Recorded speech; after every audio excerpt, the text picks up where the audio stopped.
Hello everyone, this is Zokel working on this Robot Party Game Jam 2025. The game I am making this year is called Skremplet Scramble, a roll and move board game, kind of like Mario Party. A lot of inspiration from 100% Orange Juice,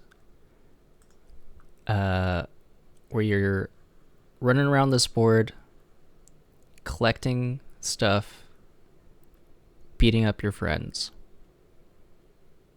trying to win. So, it looks like there's a lot going on. This is just a prototype. In this video, I am going to explain the basics of how it works, and then I will explain each of the characters that I've got. I have 7 characters ready to go, and then 2 other characters that may or may not be cut at this point. And then in 2 separate videos, probably. I don't know if I'll do a full game, but I'll run through games with all of the characters that are design ready. Not balanced, I guess. There's still adjustments to be made, but yeah. Anyways, so for starters, you're gonna set up the board. So I'm setting this up as if everyone were normal. So you're gonna put your pawn on your starting space. Each player starts at their own space, separate from others. You're going to set your stats. Stats are usually 4 health, 0 to strength, defense, and evasion. And your recovery starts at 6. And I'll explain those when that comes up. Then you get the things that you're collecting. You got wins, which starts at 0, and caps, which starts at 10. You got your die here. You shuffle the garbage deck. The goals, you're gonna shuffle these up. There's 6 of them. You will place 4 face down and then reveal one of them. No, it's the same one. So that's the setup for if everyone were normal. The game ends when either you hit, I'm thinking 15 rounds. I'm on the fence between 15 and 20, but 15 for now. Either you hit 15 rounds at the end of the 15th round, it's over, or once this garbage pile is gone. Not when it's been used, because once you use a card, it goes back. Once it's like all these cards are gone. And I'll explain more on how that works when I get to it. And then at the end of the game, you're going to count up your points by, there's about 4 points that are given out based on what the parameters of these goals are. So right now, all we know is that whoever gets the most wins will win this point. So yeah, that's the setup. That's the goal. Let me tell you how to play. On your turn, you're going to roll your die and move that number of spaces. 1, 2. When you get to a fork here, you can follow the arrows down the path. So you can go this way or this way, and you're always going clockwise.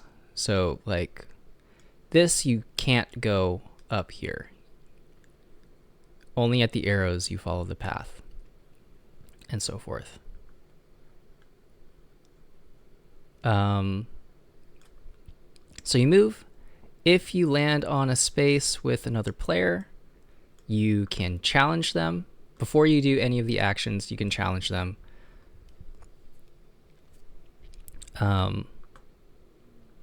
Which is kind of like what you do on a red space, and I'll explain how that works later. there are multiple players, you can challenge as many people as you like in any order you like.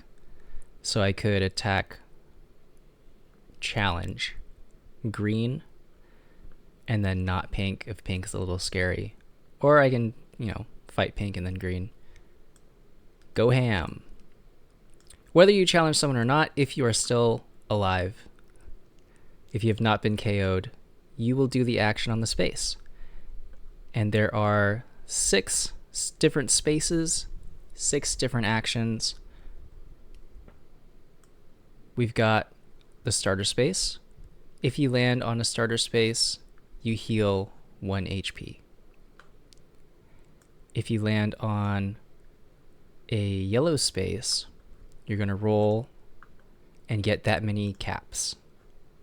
The blue space is the opposite of that. If you land on that, you roll and you lose that many caps. Ow. The warp space, black is warp. When you land on that, you choose which space you want to go to. Draw means you get to draw a card. When you draw a card, you have 2 options. You can either use it and do the effect. So in this case, I could boost a stat, either strength or evasion. Or if you, instead of using it, you could dump the card. You keep the card and it's out of the game for good. You don't use it, and now nobody else can use it. If you ever get 3 dumps, if you dump 3 garbage, your character will achieve enlightenment. You yell to the sky, shucks, what's the word? Resolve? No, that's not resolve. That's not the right word. Renounce. I renounce my ways. Goblet enlightenment. And then you'll flip your character card. And you'll get a new character ability. Sometimes there are new abilities.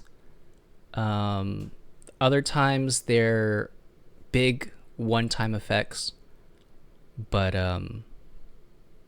yeah, that's Goblet Enlightenment. I'll explain a little bit more about how that works in a little bit. I'm still talking about spaces. If you land on a red space, that is an encounter space. You will challenge a trash rat, which is right here. They have 2 HP, 0 to all their base stats, and will always defend.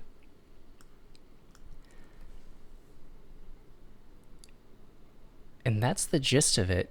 You going around 1, 2, 3, 4. That's 1 round. 1, 2, 3, 4. That's 2 rounds, etc., etc.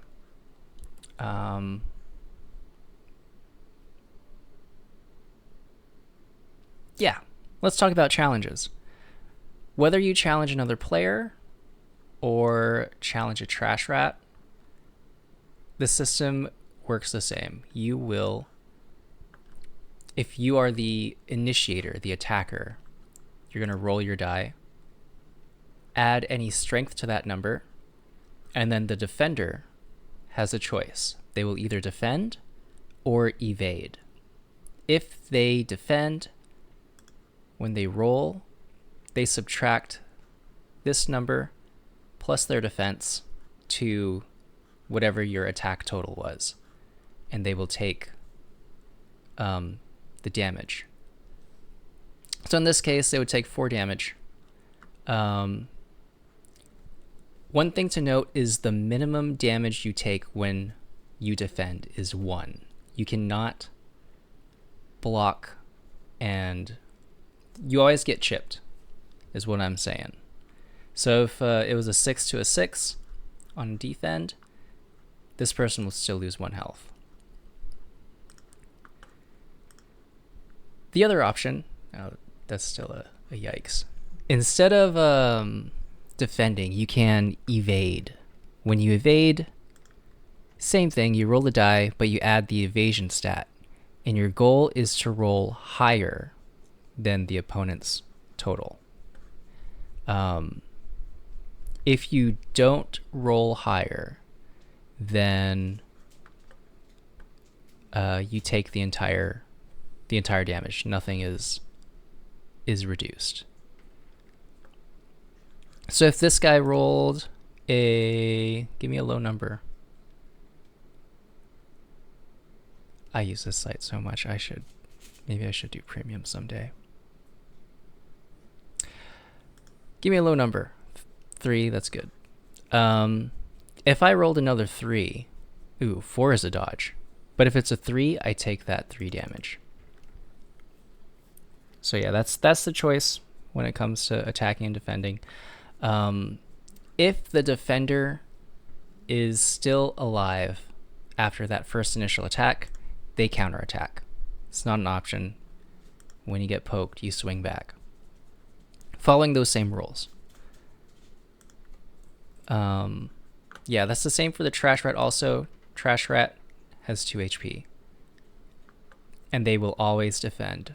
You don't have to worry about Trash Rats dodging you.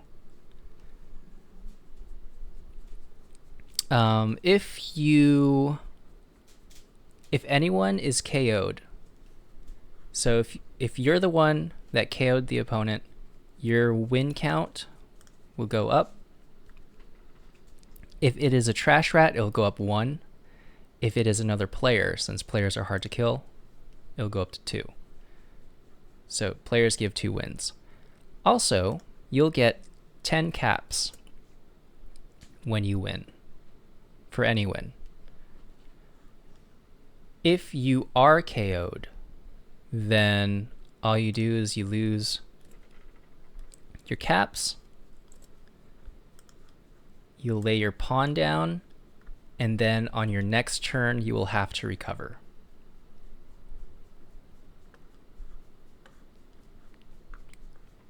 So to recover, everybody has a recovery stat.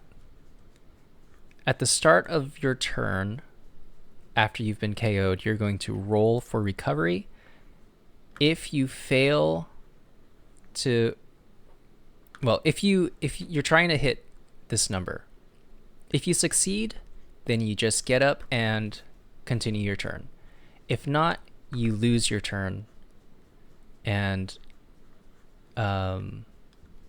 next turn you will stand up. So the specifics are, like, you can't,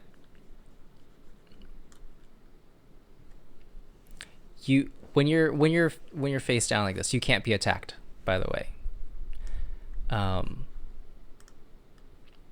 Might be important to know.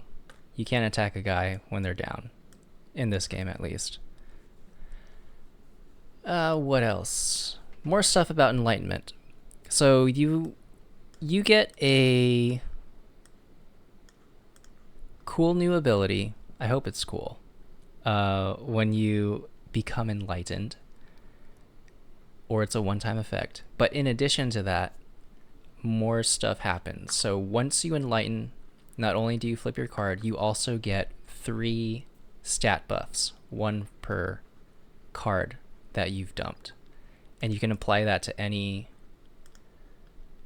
on your guy. Additionally, if you have any tokens and they've been used up, from now on, at the end of your turn, you get to refresh one of those tokens. And then, if you ever dump more cards in the future, instead of just like taking it out of the pile, you also get an additional stat buff. So yeah, being enlightened, pretty cool. Let's talk about these tokens. There are 3 types of tokens. You're mostly going to be getting them from card effects. Reroll. When you click when you use a reroll token, you change your roll into rolling 2 dice. No, that's double. Hold on. I don't know why I started in the middle. When you reroll a die. A die roll. So if you didn't like this roll for attack, you can click reroll to change it. Hey, that's better. You can do that for movement, you can do that for anything. But you have to accept the second roll. Double is the thing I was talking about. Oh yeah, with reroll, you can't reroll a double. I probably should have mentioned double first in that case. Double is on any time you would roll, you use this token to roll 2 dice instead of 1. Or instead of however your character rolls dice. You just roll 2d6. This double roll cannot be re-rolled. So if, for example, you had this setup, I rolled a 1, ouch. I'm going to use I'm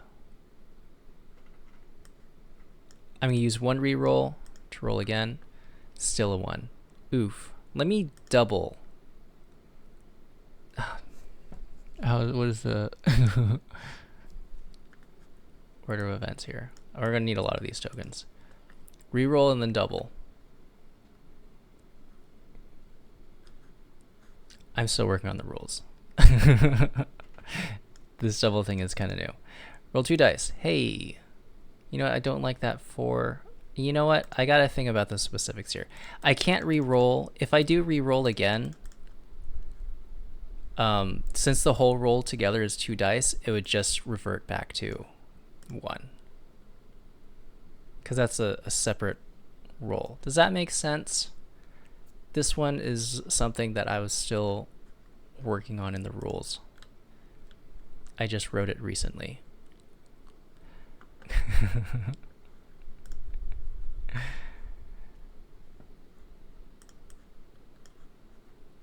The third token type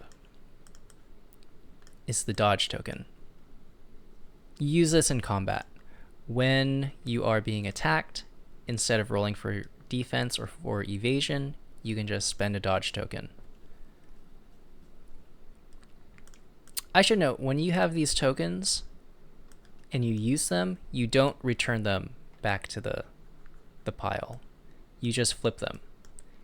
Because one of the goals is going to be might be most tokens. So it's good to know who's got them and who doesn't. Anywho,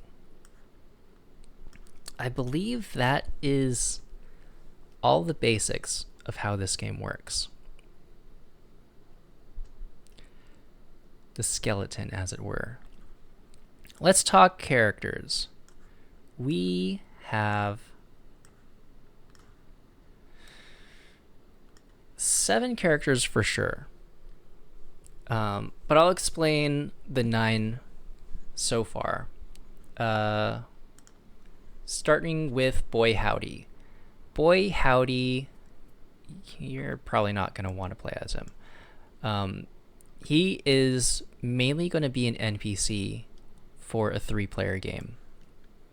When you play as Boy Howdy, he starts with 1 HP and -1 to all his stats. But he begins a game with 100 caps.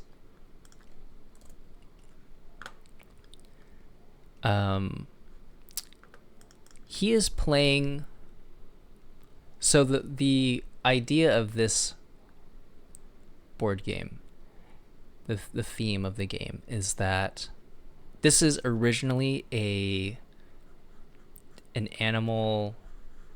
chill animal trivia board game that the Skremplets took over, and Boy Howdy is playing that original game still. So he's just moving around the board. whenever you you don't initiate attacks, you can't counterattack. When you get KO'd, you recover immediately, so you just get up, and that also means you get to be attacked multiple times. You can get KO'd multiple times before it's your turn again. And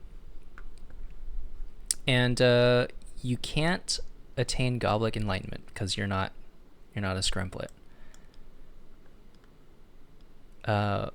Whenever the only thing you kind of do when you land on draw, you don't draw from the garbage deck. You draw a fact, you read it out loud. Did you know the human heart isn't actually shaped like a heart emoji? And then you dump a card from the deck.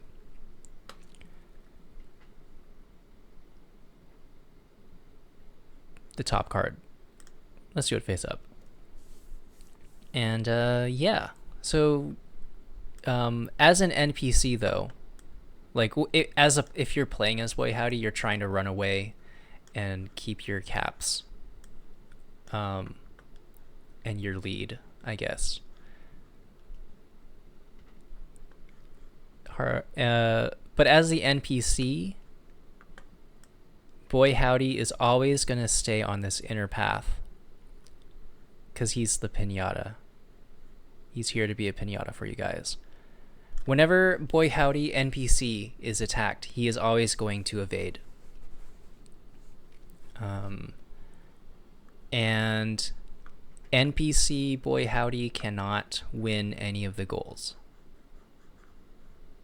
So in the digital game, that's how he's going to be. He's the pinata, hopping around, reading out facts, taking out the trash, getting beat up. That's Boy Howdy.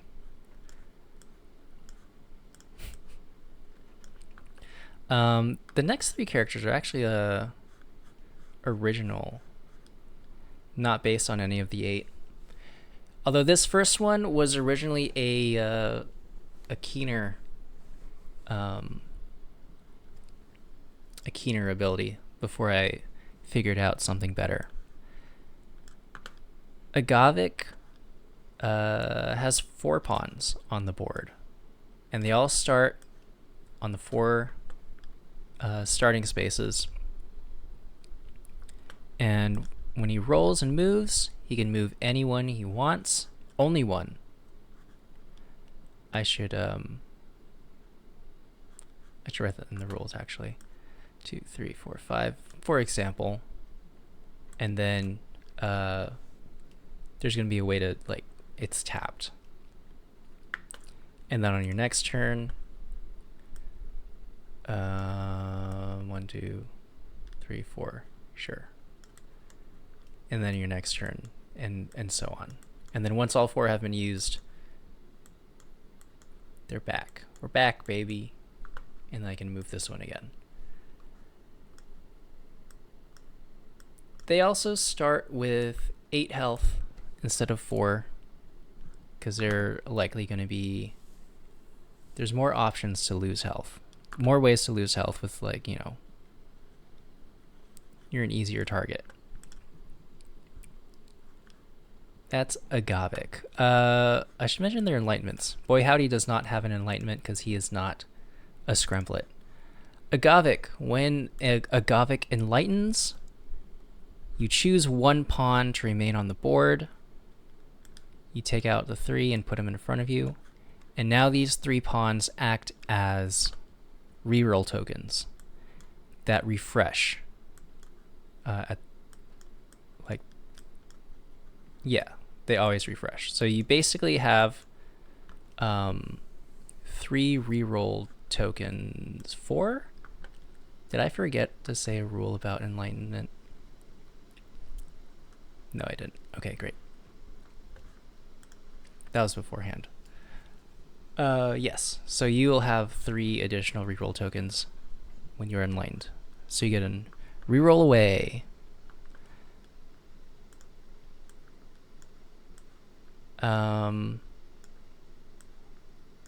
Next character to talk about, I'm going through these in like the order I developed them. We have Geebs down here. The thing with Geebs, they don't move when they roll. So like, it's Geeb's turn. You roll the die. He does not move 2 spaces from that. Instead, he gets money. In fact, he gets money from everybody's turn. So everyone's first roll to move, that's 3. Boy howdy, that's 4. Agavik, that's 5. And then back to Geebs. The only way to move, so Geebs has access to this store over here. And that's how you move. You can spend caps to move spaces, 5 per space. You can spend 15 to move the number on the die. So it could be 4. Wow, what a steal. He's got other things that he can spend money on. He can buy tokens. He can heal. He can buy a draw card for 25. He can improve a stat for 50. Very neat stuff.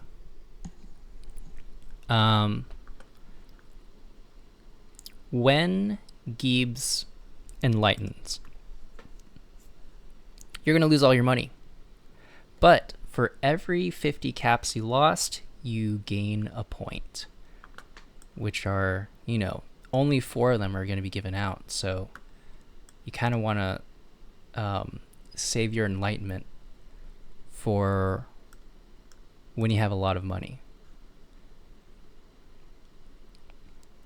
But once you do that, you roll and move as normal.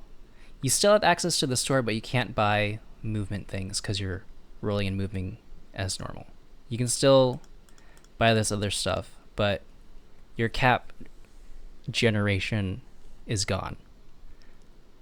So it's gonna be difficult. Yeah, so that's Geebs. 3, 4, 5. When he does move, you still get the effect on the space. So in addition to what you can buy, you also can do the move and get the stuff. Just so we're clear. Next character, Sticklekittle.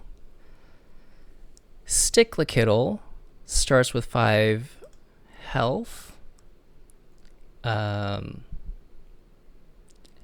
And instead of rolling a die, Sticklekittle has 6 cards here.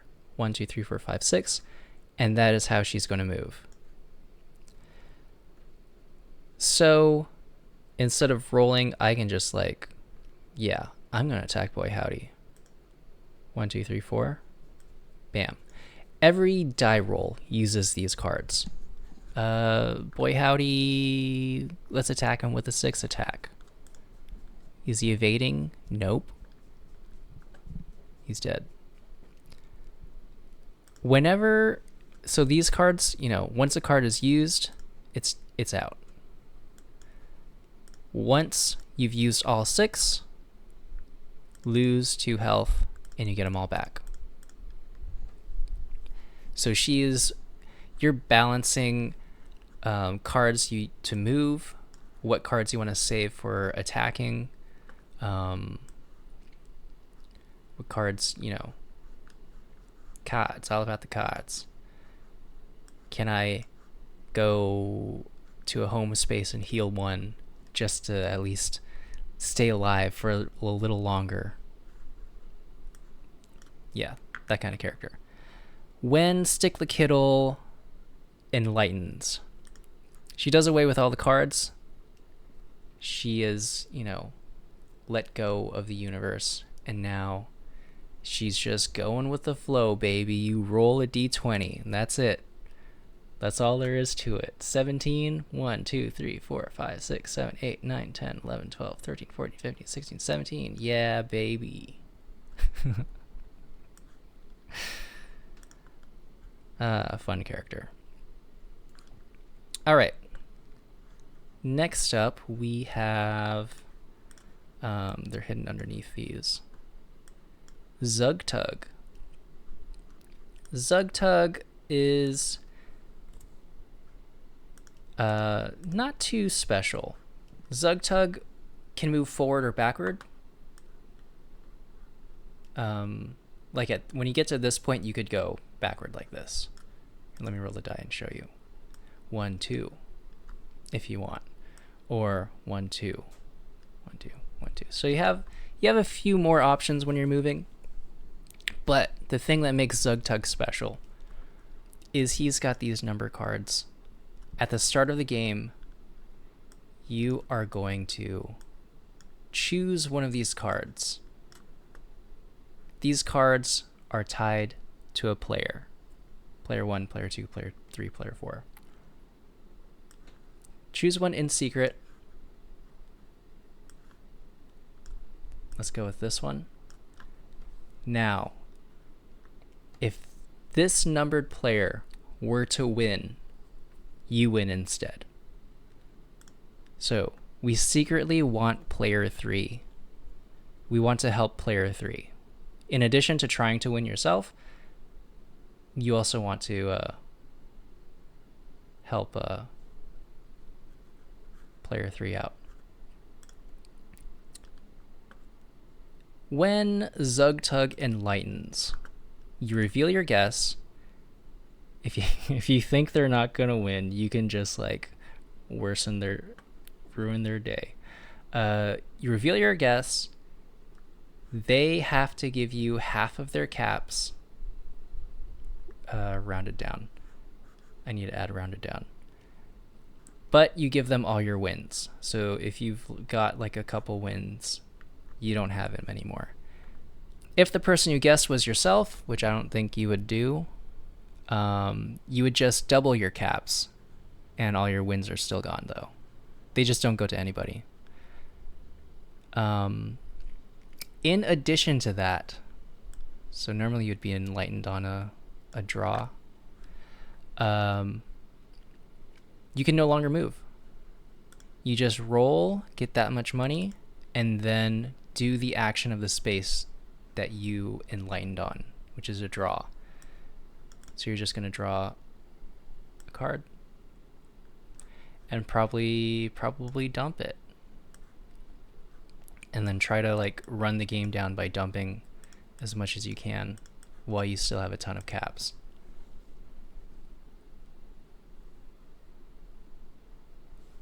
Next character, we have Keener. With the ability that I did figure out that worked better. The cool thing about Keener does not play on the board. She has her own board up here. These are tied to the different spaces here.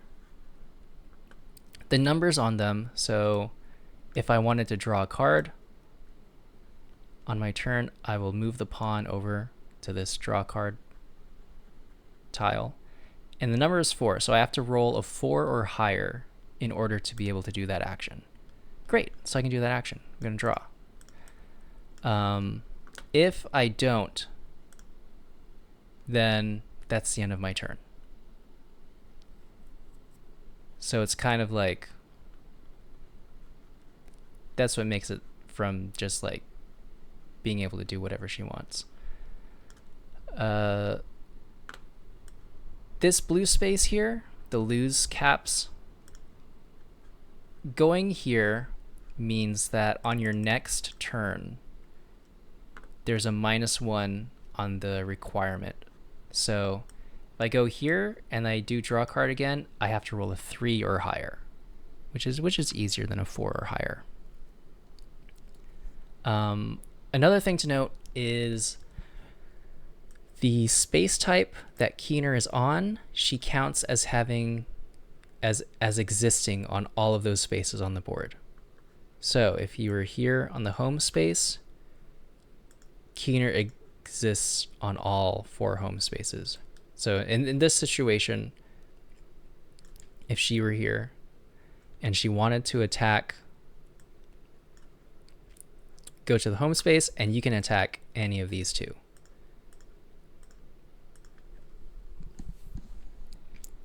Pretty neat. Her enlightenment is, instead of going to specific space types, she now goes to specific players. So these are going to be tied to the different players. And you're going to roll against their defense. Instead of, what is this? So yeah, so if I wanted to, if this were Boy Howdy, go there, I roll its defense, which is -1, so you're going to get it nonetheless. Great, now I count as being on Boy Howdy's space. So since I'm on Boy Howdy's space, I can attack him. Bam, he's dead. And then I draw a card. So that's how Keener works.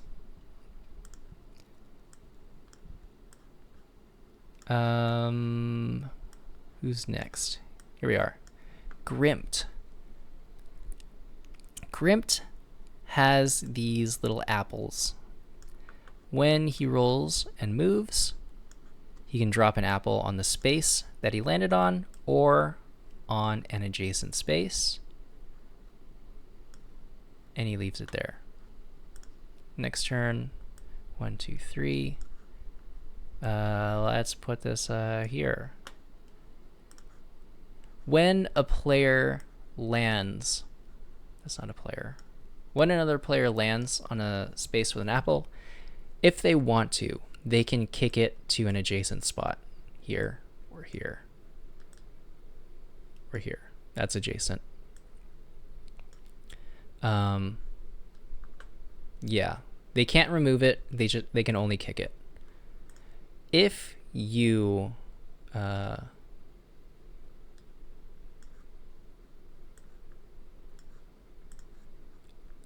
there we go, 1, 2, 3. On the turn that you would have to place another apple and you don't have any, you then get to trigger all the actions that your apples are on. So since this is the turn I don't have any apples, I can choose the order I do this. So I can get caps. And then, ooh, that's nice. Heal 1, and then draw a card. All in one turn. Pretty dandy. And then I have to build up again. When Skremplet enlightens, any apples that are in his supply drops on his space, and any player that how did I do it? Passes a space with an apple loses 1 HP per apple. So yeah, you could do that. You could, if there are still apples spread out, you could enlighten and do that. But yeah, that's Skremplet.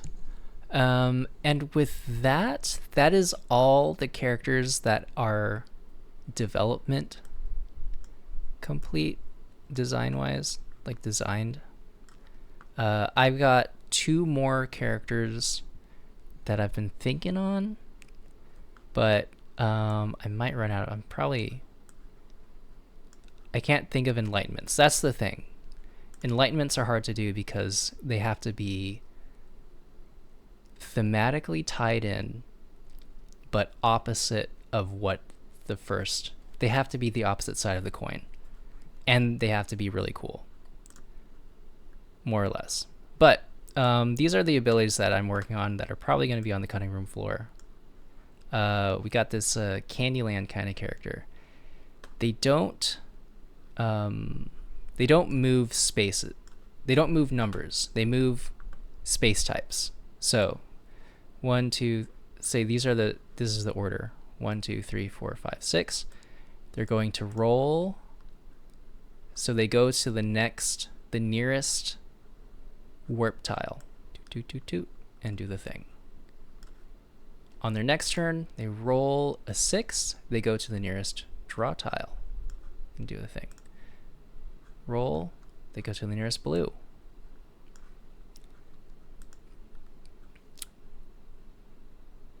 That's how they would work. Still working on what their enlightenment could be. The other idea I had for a character, this prediction check, they don't roll to move, they choose a number. So they're like, I'm moving 6 spaces. Roll the die. Oop, I guess not. I'm moving 2 spaces. Great. And you have to roll the right number or above. So if you say a higher number, it's harder to actually move that number than it is if you just keep saying 1, 1, 1. But the thing that makes it unique is if you don't roll a number, instead of nothing happening, like with Keener's thing, where nothing happens, you perform the thing on your space. So if you get to a space that you really want to just keep hitting, you can just say 6. Yeah, draw a card. 6. Yeah, draw a card. 6. And so on and so forth.